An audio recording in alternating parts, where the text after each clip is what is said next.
எண்ணெயில் பில்லை வச்சு அந்த இது மாடலாக மேலே வந்துட்டு ரோஸ் பெட்டல்ஸும் கீழே வந்துட்டு ஒயிட்டும் வச்சு வி ஷேப்லேயோ ஏதாவது ஒரு ஷேப்பில் க்யூட்டாக ஒரு ப்ரைடலுக்கு தேவையான பில்லை நம்ம ஸ்டார்ட் பண்ணலாம், கற்றுக்கலாம். ஓகேங்களா?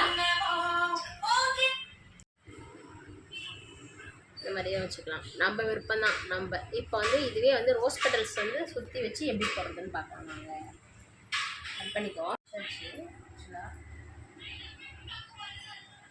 ஒரு நிமிஷம் கட் பண்ணேன். நம்ம கட்டி முடிச்சுல வந்து பார்த்திங்கன்னா முடிச்சு போடணும். எப்படின்னு பார்க்கலாமா? இது திக்காக இருக்கிறத வந்து ஃபஸ்ட்டே கட் பண்ணிடுங்க. அதை கட் பண்ணி கடைசிட்டிங்கன்னா இது வந்து ஈஸியாக இருக்கும் முடிச்சு போடும்போது. நல்லா இந்த முடிச்சு ஜாயின் பண்ணி நல்லா கிரிப்போ பண்ணணும். டைட்டாக போட்டால் தான் நம்ம ரவுண்ட் வச்சாலும் சரி, அது வீ வச்சாலும் சரி, அது கரெக்டாக ஒர்க் ஆகும்.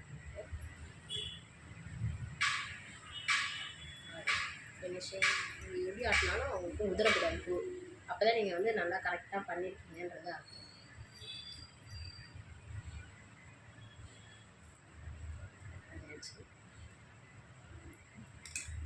ஓகே, எந்த சைடு வேணாலும் வச்சுக்கலாம். இது வேண்டாம்னா கட் பண்ணிக்கலாம். நம்ம பில்லை வைக்கும்போது கொஞ்சம் லைட்டாக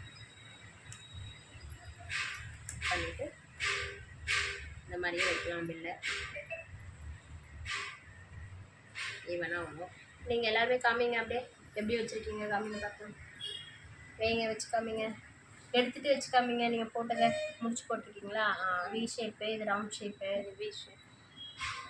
நீங்கள் என்னம்மா ரவுண்ட் ஷேப்பாக வச்சு காமிங்க. கரெக்டாக வச்சு பொசிஷனில் காமிங்க, திருப்பி காமிங்க. எப்படி எப்படி எப்படி காமிக்கணும்னு அழகாக வந்துட்டு கொஞ்சம் கீழே இறக்கமாக வச்சு அந்த ஓரத்தில் வர மாதிரி வைக்கணும். சும்மா மாடல்ஸ்க்கு எப்படி வேணாலும் பண்ணலான்ற மாதிரி காமிக்கிறது தான். என்ன நீங்கள் காமிங்க.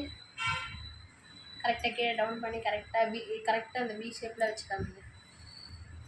இந்த மாதிரி வச்சு புளிங்க. என்ன உங்களுடைய தானே? ஓகேவா? உங்களுக்கு எல்லாமே ஓகேவா? எல்லாருக்கும் ஓகேவா இது? ஓகேவா? ஸோ இப்படியும் போடலாம். சின்ன சின்ன பில்லை கொடுப்பாங்க, க்யூட்டாக இருக்கும். ஸோ இந்த மாதிரியே எடுத்துக்கலாம். நம்ம அப்படி இல்லைனாலும் நம்ம வந்து இப்போலாம் வந்துட்டு எல்லாம் ஸ்டோன் தான் ரொம்ப லைக் பண்ணுறாங்க. அதனால் ஸ்டோனில் பார்த்திங்கன்னா இந்த மாதிரி ரவுண்டுனா ஒன்று கூட சின்னதாக போட்டுக்கணும். பில்லை சைஸுக்கு தகுந்த மாதிரி. நம்ம வந்து இப்போ வச்சு தைக்கும்போது பார்த்திங்கன்னா இது ஃபுல் கவரேஜ் இப்படி வந்துடும். ஃபுல் கவரேஜ் வந்து பார்த்திங்கன்னா இப்படி வந்துடும் ஃபுல்லாகவே. அதை வந்து நம்ம ஜடையில் வந்து ஃபிட் பண்ணும்போது சேர்த்து பண்ணிவிடுவோம்.